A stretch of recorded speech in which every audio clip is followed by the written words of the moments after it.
The reason the goal isn't coming at you fast enough is because every person you've seen accomplish the goal, you only see it the moment they accomplish it. And the reason that it hurts so much when people are like, must be nice, oh, that happened overnight, is because every time you fail, no one cares and no one sees. But when you finally win, people take notice. But it's the only time they notice is when you actually win. Failure is a requisite probability for taking action. And so anyone who has failed has taken more action than someone who's done nothing, which means it increases the likelihood that they are successful. And so when you fail, you get feedback. And when you get feedback, you get better. And when you get better, it increases the likelihood you win. Everyone thinks you're crazy until it works. If you think of the outcome as the trump card, then all of the pain and suffering that you lead up to that point, if you're just that no matter what, you will die or you will get there, then the likelihood that all of the things that you've done up to that point will then be justified in retrospect is super high. You always have to be the person who roots for you before everyone else does. And if you are someone who's ambitious, and this is me just talking specifically to you because there's only a few people who are watching this who really are, and you'll know that if it's you, you have to get used to being alone, because there are seasons where you'll basically transition from one group of friends into another. I'm saying this because I used to think that there was something wrong with me,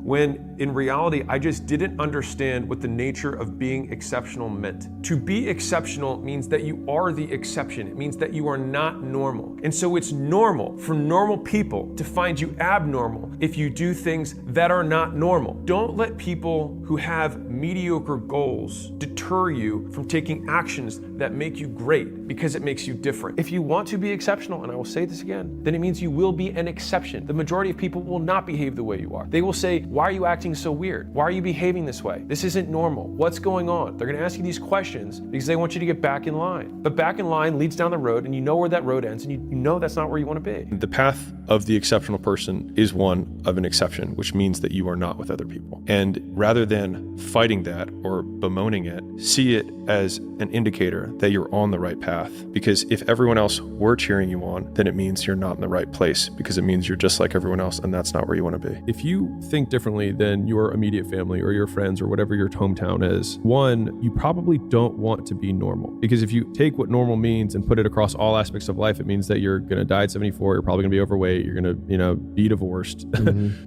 you're going to not really achieve anything that you want. Like, that's normal. And so it makes sense that you would be the odd man out, because most people live that life. And so like, that was something that gave me a lot of permission to like be me, which was not normal. And so if someone says you're not like everyone else, then you can just reframe that as like, I am exceptional. And that's not a bad thing. I think most people have the potential to be exceptional, because most people are peculiar in their own way. They just stifle that because they want to be accepted by most people, but in so doing, never accomplish what they want to do because they conform. If you don't like their life, don't listen to what they say. Like, don't take their advice if you don't like what you see. If everyone around you has a life you don't want, then don't listen to any of their advice. You have to put blinders on, because there is a period of time where you're not going to be successful enough for the next tier of friends, but you're too different from the friends that you used to have. And so that middle path is very lonely. But the good thing about loneliness is you've got time. And right now, time's what you need, because you got to learn stuff. You got to get the skills so you can start trading that for more and more money. And then you can take the money and trade that for more money. But in the beginning, you just have time, and that's what you have to spend. What would you do if you weren't afraid? And I love thinking about that when I'm thinking about big life decisions. Like, what would I do if I weren't afraid? And it's usually like the big one, the bigger thing that I really want to do, but I'm afraid to do it. It's like, that's what I should do. The idea that I will never wish for fewer epic stories at the end of my life. And I've never regretted failures. I've always regretted things that I didn't try. A lot of times when it's like we have this anxiety around this big decision we have to make, if you actually take the step and realize that it's not death, you're not going to drown immediately. There's plenty of other steps you can take from there, even if you get a little wet. It's crazy how large the perceived monsters can appear. Fear is a mile wide and an inch deep. And so you look at it, it looks like this ocean. And then you take the first step and you realize you don't drown. It's just like, oh, there's ground underneath of this, right? There's other people who are more on my path. And the friends you lose, you gain new friends. That fear was the hardest decision that I've had to overcome in my entrepreneurial career. And I think of all the split paths in my life, that was the one that if I had many timelines or many universes that existed, that was probably the one that is the most likely that I would not have parted from. Every hardship that you encounter, if you reframe it as the story that you will someday tell to yourself of the person that you've become based on the dragons you've slain and the obstacles you've overcome, then I think that makes those obstacles a unique opportunity for self-improvement, because we can be grateful for these things. I think Jocko has a whole bit on this where whenever something bad happens, he says good. And I think it's a great trained response, because if something bad happens, my trained response isn't good, it's I will tell this story someday. And so I think if you have that frame, then everything serves you. Because if something good happens, cool. If something bad happens, it'll be a story that I will someday tell. Because it assumes that you will live through it, and it assumes that you will eventually figure it out. And so then you can't lose as long as you don't quit. This is the hardest part. If you can just make it through this, everything else is downhill. It's not that the things that the dragons are going to slay aren't going to get bigger. They are. But you become so much more equipped to slay them back. And you have so many more allies. You have people in the stands cheering for you. You have the audience. You have all of these other things that are behind you. But in the beginning, it's just you with a stick against a bear. And arguably that fight is a harder fight to win than beating a dragon when you have a nuclear bomb and 6 nations behind you. And so it's not even like the size of the hardship, it's just also the resources and how few of them you have, and how so much of the beginning is literally burning the one thing you have, which is time. Because you have no leverage. You don't have the money to pay other people to help you. You don't have the resources to go get someone no one can learn it for you. It's like there's a lot of the things that we care about a lot, like no one can work out for you. It doesn't matter how much money you have. No one can learn skills for you. And so in the early days, it feels so painful because you look around to see who can help you, and then you're like, fuck, it's me again. Who here thought it was going to be easy? I'm like, who here thought it would be hard? They raised their hands. I'm like, guys, this is what hard feels like. And all of a sudden there's just this big exhale in the room. They're like, expectations get reset. This is normal. You wanted this thing. You expected it to be hard. Reality now matches conditions. Sorry, expectations now match conditions. This is what hard feels like. If you think about, people understand video games. So it's if you were playing a video game and the way to win the game was to make the most successful character, right? You would have probably a really character-driven human being in terms of they'd be patient, they'd be hardworking. You think about all these traits that they would have, right? They'd probably be tough emotionally, etc. All right, cool. That's the character. And that's the person who's going to be really successful. We can all probably agree on that. Okay, how do you create someone who's patient? How do you create someone who's tough? How do you create someone who, right? So all of a sudden, if we had to then engineer the game in order to boost those points, we'd have to get them beat up a lot so that they could get tough. We'd have to make them wait a long time so they could become patient. That's right. And so to the point that you made about these people who become really successful have these traits and also share the fact that they've been through all this shit. It's well, they got the trait from the shit, and then the trait was the ultimate output of the experience, and that trait then made them super successful that they didn't have earlier. I think that's a lot of the discontent that people suffer from, is they want two things that are polar opposites. They want the really strong character. They want the easy life. One is the price of the other. You have a hard life to have great character. You have an easy life. You have shitty character. Everything came easy. You want to grow. You don't want hardship. Hardship creates growth. And so they want both, and you can't. It's wanting the Jordans without paying the price. And the price isn't bad. It's just the price is what it is. And so it's just, do you want the Jordans or not? And if you do, then don't lament the price tag. Pay the price tag and be happy you have the Jordans. And if you don't want the Jordans, then don't buy them. Change happens when the pain of staying the same becomes greater than the pain of making a change. I think that's the basis of most change. Either you have to have a reward that incentivizes you. It's the away towards or away. It's either we're going away from pain or going towards pleasure. And I think a lot of people are really looking for that passion that's going to be towards. But I think early days, and I talk a lot about this, but if you are angry, use it. If you are sad, use it. Because what else are you going to do with it? You might as well let it help you, or it uses you. You either have to have a really big carrot, which everyone talks about finding your passion, whatever. And I actually am pretty against it. I think that most people who are in the beginning of the game, you don't have a passion yet. Most of you, most people are man, I just love this one thing. But everybody has shitloads of pain. A lot of people can't find passion. It's can you find pain? And they're yup, I got lots of that. I got anger, I got shame, I got pain, whatever it is. I'm cool. Well, the first rule of entrepreneurship is use what you got. And so if that's what you got, then burn that. Yeah. You don't need to necessarily find this passion, this beautiful carrot, because that, to me, that's not what got me going. For me, I think it was away from fear, which is I knew in my bones that I would rather die than go back home with fail. If I have unbelievable big dreams and big goals, then I have to go through hard times. It's like hate. The hard times are a requisite for success. And so if you're going through hard times right now, it means that you're on the path to success. And it's not that you're on the wrong path. It's the feeling of being on the right path. I think one of the difficult things as a beginner is that there is a leap of faith. Like when you do your first week at the gym, you're not going to get results. But it doesn't mean that working out's wrong. It just means you're measuring on the wrong time horizon. And I think one of the things that has thrown a ton of beginners off is the understanding of volatility and volume. And more people are right about the fact they're like, hey, you're not going to hit it big. And guess what? A month in, you're not. But they're only measuring on months. And at 6 months, you're also not going to have hit it big yet. And they're going to be like, I'm still fucking right. And at a year, you're still not going to have hit it big. And they'll still be fucking right. And every day that you haven't hit it, they're going to feel like they were right. But they're wrong. Because they're measuring in days and you're measuring in decades. I'm a big believer that you should only listen to somebody or take advice from people who have bigger dreams for your life than you do. And I think most people don't have bigger dreams for you, which just means that for me, like their advice isn't valid. I think that like in the dark times that you will inevitably have in life, like having someone who believes in you is just everything. It can be everything. The harder it is for you to break free of whatever kind of mental prison you've made for yourself, whether that's real or just in your head, the more compelling your story will be when you break through it. Because it will resonate with even more people. For the people that it was easy, that their story doesn't have a lot of, like, I was immediately an entrepreneur. Like, I wasn't like that. I had a job when I was in high school. I had a job immediately out of college. And so I had a pretty clear career path. And so I had what many would consider like, I had a real opportunity cost. But when I saw the people who were 20 years ahead of me, I really didn't want their life. And then it started making me look at my life and I was like, I don't even know if I really want my life. The fact that everyone looks like an overnight success means that the 10 years where they sucked, no one saw.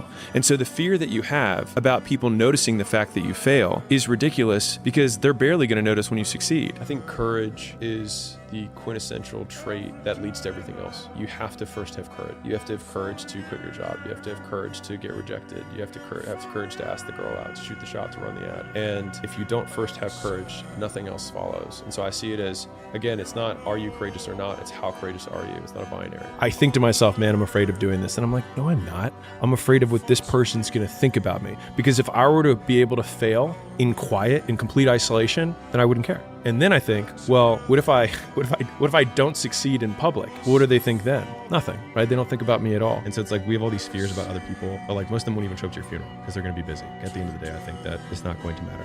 No one's going to remember. I want to leave it all on the field. I'm going to try as hard as I can. And I know that no one will remember me on a long enough time horizon. And I'm good. Imagine you talk to the creator of the universe before birth and pick the person you get to become. You say, I want to be the most courageous. The creator replies and says, well, then I will give you monsters to terrify you so that you can conquer them. And you say, well, I want to be patient. The creator replies, well, then I will make you work harder and longer so you can learn to wait. So then you say, I want to be wise.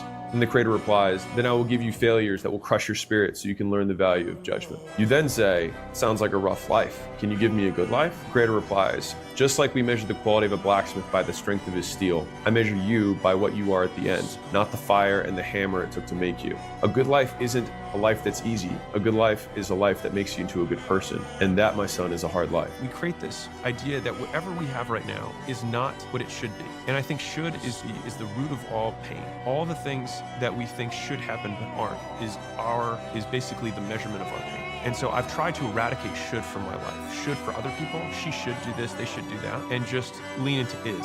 It just is this way. I work, period. Not I should work more, I should work less, I should work differently, or I should see my mom more, I should call my dad more. I do this. And if something changes, I will change. There's so much opportunity on the other side of being willing to persist for an extended period of time on the correct path without getting positive reinforcement from your environment. And the longer you can stick with something without that positive feedback loop in terms of the big external thing, the easier the opportunities are because so few people can pursue them. And so everyone takes a different amount of years to stop giving a fuck about what everyone else thinks. And if you're going to get there eventually, you might as well start today and enjoy the benefits longer. If you think about the difference between winners and losers, winners define themselves by what they made happen, and losers define themselves by what happened to them. And the difficult part of the lonely chapter is that the Rocky cutscene lasts 90 seconds in the movie and lasts 5 years in reality. With no promise of it ever ending, no guarantee of glory. If somebody is starting from scratch, what are the traits, skill sets that they should be cultivating in order to up the odds of their success?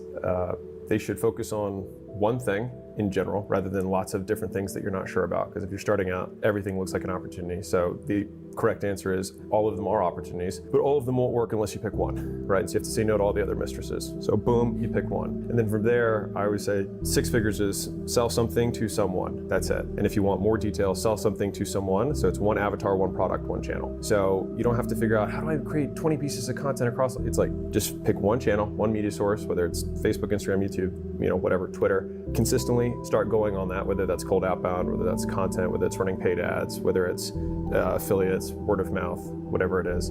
And start reaching out to people there to start selling your stuff. Something that I call the Rule 100, which is 100 primary actions, whether that's 100 minutes of content creation per day, 100 reach outs per day, $100 of ad spend per day. Like, you have to pick one of them, but 100 per day. And you do that for 100 days, and I promise you, you'll be making 6 figures if you do that. Most things are actually significantly easier than people think they are. They just don't know how to try hard, because the harder that you try, the easier it gets. And so it's like, if you can just learn to love what trying hard feels like, then all of a sudden it becomes unreasonable that you can't win. That work, the work you know you should be doing but aren't, is the opportunity, because that is the work that your competitors also aren't doing. And I'm telling you from the bottom of my soul, it is so easy to beat people today. They are so soft. They have no work ethic. No one can stick with anything. Everyone's distracted. They're on social media. They're counting their fucking notifications because they can't stick with shit. They can't say no. Well, I didn't get his respect, so I'm going to have to compensate with my circumstances, with my environment, so that everyone respects me.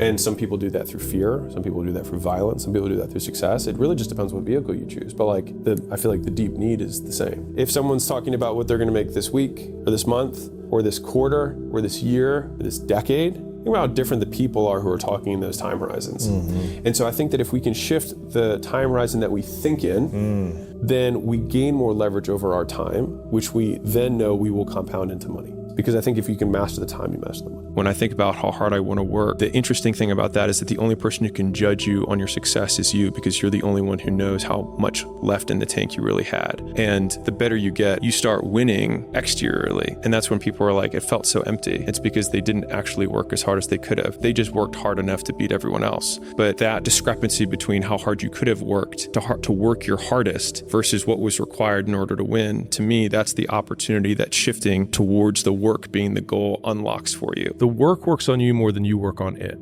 And so if you want to be the best in the world at something, you do the work to become the best in the world, and the work works on you.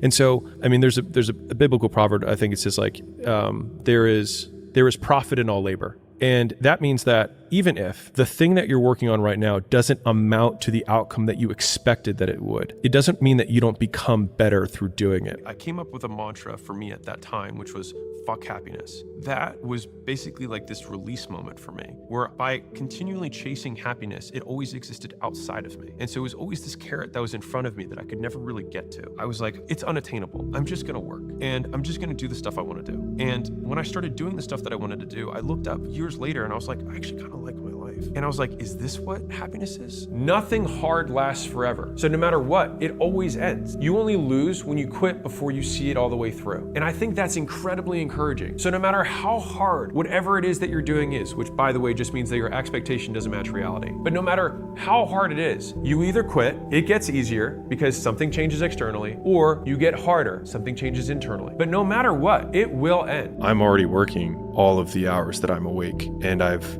already given up Saturdays. So the only thing that I have left is like Sundays and evenings. And so I am no longer going to be watching any football, and I'm no longer going to have Netflix at all. And that is what I'm giving up for 7, 8, 9, and 10. Because if you sacrifice everything, there's nothing left than to do the one thing that matters. You can find joy in work if you decide to do it. On one hand, if your dream causes you so much pain, then you will quit what you're doing and do it. And if it doesn't cause you enough pain that you are not pursuing it, or that you don't, like if you don't feel like you're in a cage right now, then maybe you're not in a cage. You have to define what the input is that's going to get you the output you want. Now, once you know what that input output is, the next one is why aren't you doing it, right? And so I think a lot of people are looking for something that is very hard to find. And then they attribute their lack of success or lack of action because they don't have passion or motivation. Victims see their past as their fate. Champions see their past as their origin story. And so a lot of people are living through their origin story right now. or they're living through the very reason that they'll never be successful, but it could be the exact same situation. And the only difference between either character is the actions they choose to take, which means that if you're waking up in your main player character today in this moment, as weird of a construct as this is, the past doesn't exist. Just gone. It's not anywhere. And so the only thing that we absolutely have control over is the actions that we take right now. It's a weird eraser of time to when you really start thinking that like it's only exists in chemicals in my brain, but it doesn't exist right now to think about the past that way. But in some ways, it's also very freeing because it means that I get to start with no baggage. And in some ways, for me, it makes the present feel light. When I was in my 20s, I wanted to be a millionaire. And when I was a millionaire, I wanted to be in my 20s. The idea that my future self would trade all the money he had to be poor in 20 again made me really reanalyze how I saw living life in the moment. If I literally in the future will value my present moment more than the achievement of the thing that I'm seeking right now in the present, then something's off. What's wild about the fear that people have when they're starting out is that they say things like, I have nothing going for me. I have no advantages. I have nothing to my name. I have no money. I have no network. I have no resources. But using Rory Sutherland's reframing, it also means that you have nothing to lose, which makes you incredibly dangerous. And I think people wildly underestimate how many shots on goal you can take when you have nothing to lose. Whereas when someone has something to lose, they have to be more and more selective about the shots they take. And so you have the perfect conditions for taking risk because the worst case scenario is baseline, is where you're currently at.